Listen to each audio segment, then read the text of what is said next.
السلام عليكم ورحمة الله وبركاته. ازيكم يا احلى متابعين؟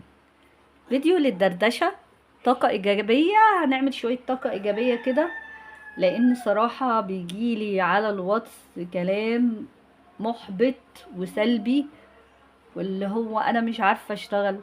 انا يعني ايه يا جماعة الكلام ده؟ وكمان يعني في على الجروبات الفيس اللي هي جروبات الخياطة والكلام ده، ناس يعني كمية احباط، يعني احباط مش طبيعي. انا مبتدئة و... وانا مش عارفة اشتغل، وانا انا خلاص انا زهقت من المهنة دي، انا مش عايزة اشتغل من المهنة دي، انا احبطت، انا فاشلة، انا إيه بتعملوا ايه؟ ايه الكلام ده؟ حتى لو انتي كده بتنزليه على يعني بتنزليه على الجروبات العامة، ليه يعني الناس تحبط معاكي؟ وفي ناس بتبقى زيك بس يعني مقوية نفسها، فلما تلاقي غيرها كده فلا، يبقى احنا كلنا كده، يا هسيب المهنة بقى. فانا قلت بقى هعمل بقى الفيديو ده. ليه بقى؟ ايه اقول لكم انا بقى ليه؟ اولا هنعمل شوية طاقة ايجابية كده، وهقولك تعملي ايه شوية حاجات كده من خلال التجربة اللي انا مريت بيها، ومن خلال الشغل اللي انا مريت بيه، وحاجات اساسية هتحطيها في دماغك، يعني هتحطيها كده، تكتبيها في ورقة وتعلقيها كل يوم الصبح تشوفيها. انا دلوقتي عايزة اشتغل خياطة، تمام؟ اول حاجة هكتبها في الورقة بتاعة تحضيرات ان انا هشتغل خياطة، انا بحب الخياطة ولا لا؟ انتي بتحبي الخياطة؟ اسألي نفسك السؤال ده. بحب الخياطة؟ اه بحبها. تستحملي تقعدي على المكنة؟ اه. انتي حابة الدنيا؟ اه حباها. خلاص، يبقى اول بند عندك خلاص انتي حققتيه. طيب، بحب الخياطة دي مش يعني مش كفاية ان انا حبيت الخياطة، لا. البند التاني المفروض تشتغلي عليه، مجال الخياطة كتير جدا جدا جدا. عايزة اقول لكم اكبر مجال فيه شغل، مجال كبير جدا، وفي حاجات كتيرة تقدري تشتغلي فيها. انا هشتغل انهي فيهم في الخياطة؟ يعني انا هشتغل ملابس ولا مفروشات ولا كفرات ولا ستاير، ولا يعني فاهمين؟ مبدئيا، تمام، مبدئيا دي تاني حاجة في الحاجات اللي احنا مرتبينها. يعني احنا اول حاجة انا بحب الخياطة، تاني حاجة هشتغل ايه في الخياطة. محدش يجي يقول هو انا ايه احسن لي اشتغل، ايه رأيكم اشتغل في الملايات ولا اشتغل في الملابس، ولا اعمل ستاير، ولا اعمل حاجات بسيطة كده وابيعها، ولا اعمل شوية توك، ولا اعمل ايه ده ايه ده ايه ده ايه ده؟ اهدي. لا، ايه ده؟ انت بتاخدي رأيهم في ايه؟ انت مش بتحبي الخياطة؟ اه جربي كله بقى. يعني ايه اجرب كله؟ هو في وقت؟ في وقت.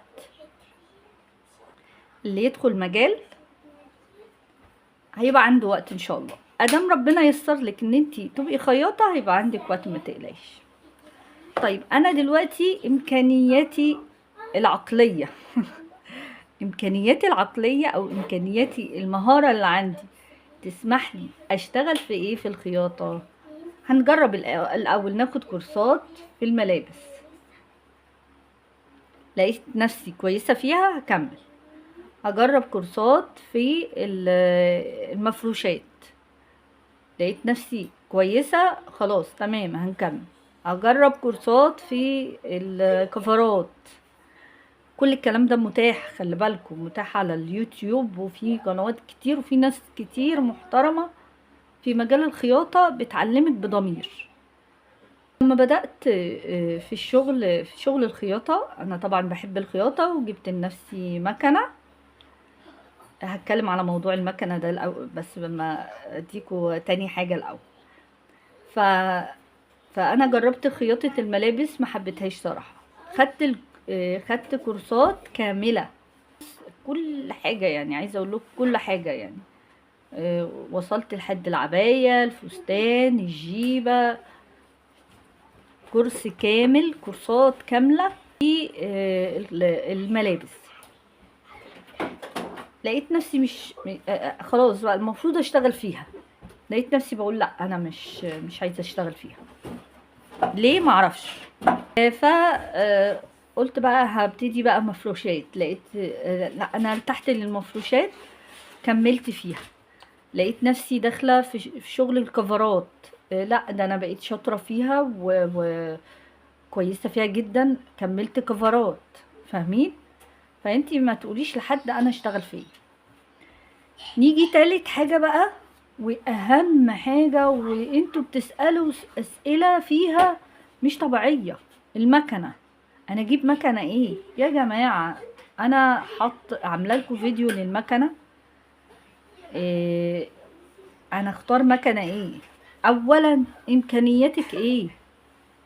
ما هو انا ما بقاش معايا 1000 جنيه واجي اقولك انا عايزه مكنه نص كمبيوتر. ف ف فده بقى اللي يعني ليه يا جماعه؟ طب ما انتي شوفي امكانياتك. انا امكانياتي معايا 1000 جنيه، هجيب بيها مكنه منزلي. طيب انا امكانياتي في الماديات كويسه جدا، طب ما عنديش مكان، هجيب مكنه صناعي ليه وانا ما عنديش مكان؟ هجيب مكنه على قد المكان اللي انا فيه. فاهمين؟ هو ده المبدأ. امكانياتك الماديه وامكانياتك المكان اللي انت هتحطي فيه حاجتك، وهتعملي الحسبه بقى. ما انت في حسبه بتعمليها قبل ما تشتغلي في شغلك، اللي هو بدرس المشروع قبل ما اشتغله. محدش يقدر يدرسلك حاجة الا انتي. يعني انا ما اقدرش اديكي معلومة، هقولك الاساسيات وانتي هتشتغلي. خلاص؟ يعني محدش يقولك طب هاتي مكنة معرفش ايه، طب هاتي مكنة مش عارفة ايه، طب ما الامكانيات مش هتسمح. يجي بقى الدروب، الاحباط بقى، الطاقة السلبية تشتغل. لا انا مش، خلاص بقى يبتدي بقى شيطانك يشتغل. لا انا مش عارفه اشتغل. لا انا كل الكلام ده انا مريت بيه، يعني اللي هو طاقه سلبيه مش طبيعيه، انا مفيش امكانيات وانا مش عارفه اشتغل لا انت خلاص بقى، ما انا حاسبه الدنيا من الاول. انا مثلا هجيب منزلي وبعديها بشويه هجيب صناعي. فاهمين كده يعني؟ نحط بقى رابع حاجة، وانا بحبها جدا الموضوع ده، ان ما بصش لحد. انا ليه بقى بقول لكم الموضوع ده؟ ان انتوا ما تبصوش لحد، ان انتي تكوني في حالك فقط، ملكيش دعوة مين يشتغل او مين ما اشتغلش. لا احنا شغالين. لو انا ظروفي يعني مش كويسة، فانا بحسن دخلي. مش معنى ذلك ان انا ست قوية يعني، لا، ده ربنا بييسر لك الحال يعني. آه، انا محققه هدفي، يعني انا داخله بهدف، اللي هو انا هشتغل. دخلت باب رزق كويس، تمام. كبر بقى، كبرت. مش معنى ان انا كبرت انا هعمل لنفسي براند ولازم اكون فوق الجميع، ومبحبش الموضوع ده خالص يعني. مش لازم تكوني فوق الجميع.